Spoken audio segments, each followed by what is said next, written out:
If you're Gen X and you spend a lot of time feeling like me, which is overwhelmed, exhausted, it could be that your habits, the things that you do unconsciously every day, are actually killing you. The good news is that you can change those habits by reframing your thoughts. So I am going to talk today about 3 nasty unconscious habits that Gen X may have developed from our environment, and how to use things like anticipation, relaxation, and connection to change the way we think about new habits to improve our health. Today, I wanted to talk about these habits not only because I want everyone to be able to build things in their life that are going to give you a healthier lifestyle, extend your life, extend your health span, but also I wanted to talk about why Gen X people feel these things the way they do, where those things came from. I'm just really excited to talk about this new way of looking at habits and changing the way we think about ourselves, which actually causes us to make healthier choices. There's going to be 3 people that I referenced today that I researched to find content for this video. The first one is Charles Duhigg, the author of The Power of Habit. We're going to talk about the scientist, Dr. Daniel Amen, who has his own chain of clinics where he uses brain imaging to show how the brain is functioning, specifically in this case related to habits that we have. And finally, Dr. Caroline Leaf. She is a leading resource in neuroplasticity. If you have any favorites, if you've read these books, if you've got other ones that you really like, please share them in the comments below. Engagement with my community, my Gen X community, is really important for me. I'm looking for my people. I'm looking for you guys. So please comment below. And if you like what I'm saying, if you like what I'm trying to do, please subscribe. If I hit 50 subscribers, then I can live stream from my phone. And that's somewhat of a goal that I've got right now. Habits free up mental energy that's taken up by making decisions. We have to make so many decisions in a day. And if we have habits built into our life, that takes one of those decisions away and leaves energy for the other decisions, other choices in our life. The first habit I'm going to talk about is disordered sleep. And I think this is something which is pretty universal to professionals, people with young families, people with very busy lifestyles in general. It is very difficult to get to sleep.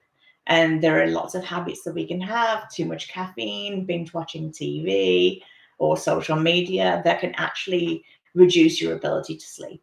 For Gen X, lack of sleep or like staying awake and working really hard was a badge of honor. It was not a bad thing. It didn't really sit with us that there would be damaging effects of that. Those kinds of studies were just not widely talked about when we were young.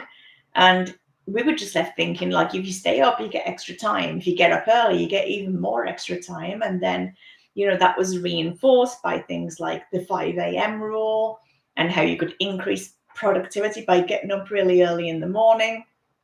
And I think a lot of us have fallen into that trap of getting up really early in the morning, but we've all got these really busy lives and commitments and things that we just want to do. We want our own time, so we're staying up late at night. I think there is some part of us where our parents, who are typically baby boomers, equated like extra sleep with laziness. Oh, you're sleeping in, you're wasting the day, you're going to bed already, you could be doing something else. And all of that leaves this feeling that going to bed is a negative thing. Going to bed early feels like wasted time. Like if you sleep less, you work longer, you'll get better results. That is the way the baby boomer generation felt about work. And what's happened? What's the result of that? Chronic sleep deprivation. And there are lots of studies out there now that show that like lack of sleep means that your brain is actually not regenerating and it reduces cognitive function. That's really bad. And I think it's really important to get this habit under control. So the solution to this problem is creating an anticipatory sleep ritual. there has to be excitement. There has to be something you're looking forward to about changing this habit. Way before you go to bed, think to yourself, tonight's the night I'm going to get a good night's sleep. I'm going to actually regenerate my brain. The cells are going to regenerate. The hormone levels are going to recalibrate. And I'm doing something good for my brain. I am improving my cognitive health. It's something to be excited about, that you're changing your habits, that you're taking control of your life, you're being intentional with your life, and you're making changes for a better future. What I would say to myself is, I am the kind of person that prioritizes sleep and health. That is telling my brain that I am a optimistic, proactive person who values health. And those positive thought patterns can actually change the way we make decisions about other aspects of our life. Even if it's only 10, 15 minutes earlier that you get to bed that night, you are still making a positive step towards your future. And the connection there is, tell someone else. It doesn't have to be necessarily an accountability partner, which I've heard before in other habit building books, but just have someone who knows what you're doing, because it's like a support and it's accountability. Someone who can follow up and say, hey, how did you get on with that thing? So you tell me, how did you get on with this habit? Have you already kicked this one?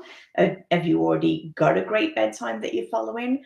Was there something you want to share with this community that can, help them, like a real-time example? Put it in the comments. The next habit I'm going to talk about is people pleasing. I've read this a lot in Gen X content creators. Gen X was the Latchkey generation. That describes what happened with us. We were kind of left to fend for ourselves and let ourselves in through the door after school, hence Latchkey. Even though we were really independent, we craved approval and social harmony. We didn't want to rock the boat. We learned to soothe family conflict by meeting others' needs first. We never wanted to cause any drama in the family. I don't know about you, but I heard my baby boomer parents and my grandparents, who are probably silent generation, using the phrase, children should be seen and not heard. So the last thing I was going to do in my family environment was to set my own boundaries and say to parents, anyone really in the family unit, no, that's not the way it's going to be. I'm going to do this way. This works for me. The result of chronic people pleasing is that we have like a low grade chronic stress state. We are putting other people first. We are building resentment, and our own personal boundaries are being eroded. If you are living with someone else, it's important to consider those people, but putting those people before yourself is what causes a lot of damage. And Daniel Amen has shown through brain scans that constant appeasement activates the threat detection system, something called the anterior cingulate, instead of the decision-making prefrontal cortex. So you can see that our brains are taking an unhealthy pathway instead of going through the regular decision-making healthy pathway. So what are we going to do? What is the solution? The solution is a boundary setting ritual where we identify one boundary in a time frame of your choosing. So thinking about something that you want to implement in your life. So for example, I will not respond to emails on weekends. I will not answer a phone call after 7 p.m. Once you've got that boundary, you visualize yourself speaking that boundary with a calm confidence, feeling completely empowered. I say a lot of empowering, positive statements throughout the day in response to the negative inner critic, but it doesn't matter. What I'm doing is I am deciding what thoughts go through my head. Setting those boundaries, if it's silent or if it's out loud, that builds that pathway in your brain. The connection for this piece would be, again, telling a friend, telling a coach if you have one, or a mentor, that you are setting these boundaries and how you're going about doing that. So they can be a cheerleader, they can be the support that you need, they can be there to bounce ideas from. And if you are an introvert like me, you can do that with yourself. You can say all those things to yourself and you can hold yourself accountable. The last habit I want to talk about is negativity bias and the inner critic. So I just want to start off with my call to action because I say some really mean things to myself. So I want to know, what is the meanest thing your inner critic said to you this week? Put it in the comments so we can all feel that we're not alone. So how does this relate to like Gen X upbringing? Gen X grew up with a heavy media consumption focused on a lot of problems and crises going on across the world. And our parents would see these things and they would show us, oh, that's terrible. I'm really worried about it. There'd often be family conversations at the dinner table, talking about these things that were happening around the world and how awful it was and being worried about it. Like worrying was actually a strategy. Now we know that spending energy on things that's outside of our control, and especially when we don't have all of the information, can be very damaging for our mental health. I don't know the psychology of exactly why this equated to such a loud inner critic, but it's definitely there.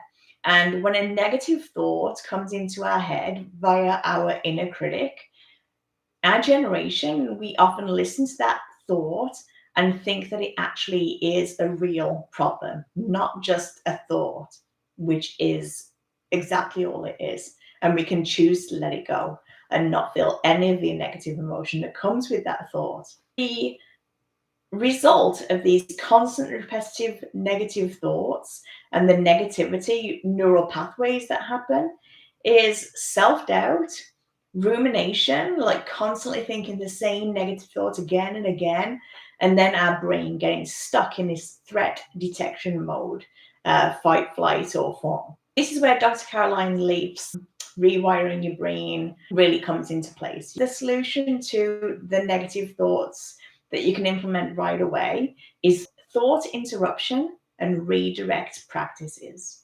Recognizing those thoughts as soon as they come in, stopping and flipping the script. It doesn't mean saying the opposite to yourself. Oh, this is such a wonderful thing that has happened. When something's negative, it's negative. And we can have something negative happen and choose not to go down a negative pathway in our mind. We set an intention to catch and redirect negative thoughts. One way of doing this to make it more exciting is like make it a game. When a negative thought comes into your head, think the opposite thing. Just see if that sits. And sometimes we'll come to like a happy medium. The anticipation of the mental challenge of flipping that thought actually activates your prefrontal cortex in a positive way. So even just trying to redirect that thought and reframe it is a strengthening exercise for your brain. Say to yourself, I am the kind of person who takes control of my thoughts and chooses what I believe. When you catch the negative thought, there are some things you can do to relax. We breathe in, the grounding exercise. These will calm your nervous system and stop you from spiraling down a negative pathway.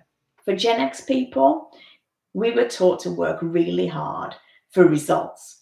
If we can apply that hard work to building these better habits, we can build clarity, energy, and joy, and better decision making, which will affect all of our experiences. So, getting better sleep, protecting that energy through boundaries, and redirecting negative thoughts can make these nasty habits things of the past. So if you have battled with any of these and come out the other end, again, please share below in the comments so we can all celebrate you and we can maybe, use that real-time experience to improve our own lives. Things about Gen X that we do that are going to make habits hard is we tend to do all or nothing approaches to things. So I am going to fix all of my habits next week. We have to break things down. We have to make small steps if we're going to be successful. And we have to bear in mind that it takes up to 21 days to change a neural pathway. So if we're making changes, the best chance of keeping and implementing that change is by doing one thing at a time, one small thing at a time. Gen X people also, we tend to respond well to external accountability. Progress, visible progress, being able to see how we're improving.